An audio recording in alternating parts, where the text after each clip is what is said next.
profe, yo te voy a hablar sobre Brasil. Voy a hablar sobre la época precolonial, colonial y contemporáneo.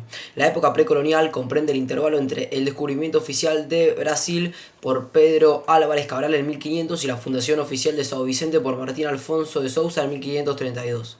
Se cree que los primeros pobladores del continente americano llegaron en oleadas entre el 12.000 y 8.000 a.C., tras cruzar la tierra actualmente sumergida bajo las aguas del estrecho Bering. Luego se extendieron hacia el sur a lo largo de varios milenios. El comercio del paro-Brasil también atraía a muchos aventureros europeos, como por ejemplo el portugués João Ramalho, que durante la época precolonial empezaron a poblar la costa brasileña.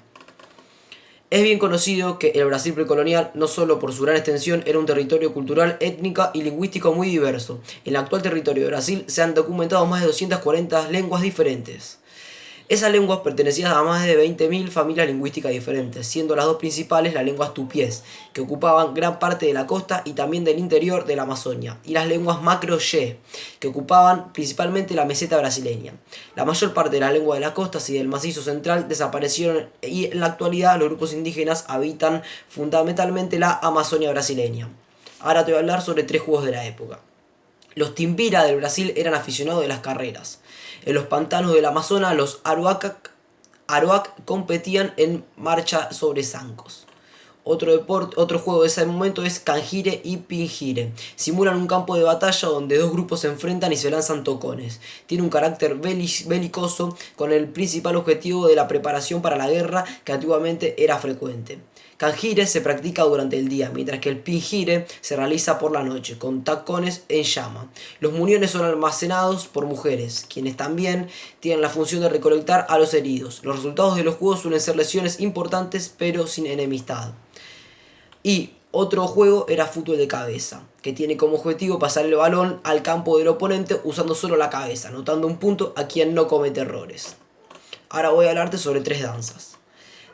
Había danzas de rituales centralizadas en la figura del chamán, un líder que tiene el papel de intermediación entre la realidad profana y la dimensión sobrenatural, en sus trances místicos y en los poderes mágicos y curativos que son atribuidos. Son realizados en diversas tribus amazónicas. Otra danza es la danza del toré. Presenta variaciones de ritmos y tonos dependiendo de cada pueblo.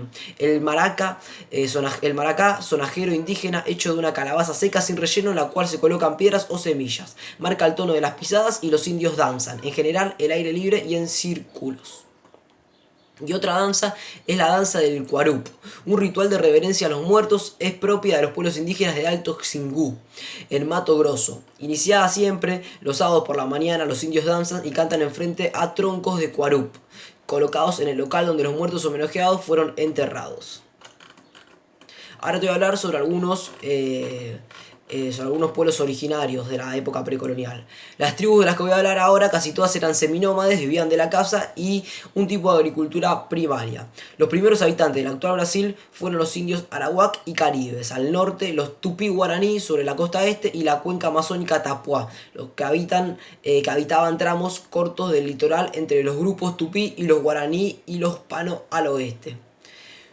Tupí guaranís. La estructura del cuerpo guaraní era armoniosa y robusta. Altura media, caras ovales, cabeza grande, pelo oscuro y abundante. En general, y de acuerdo con sus principales características, ellos podrían ser clasificados en 3 grandes grupos. Algunos de esos 3 grandes grupos eran, por ejemplo, agricultores.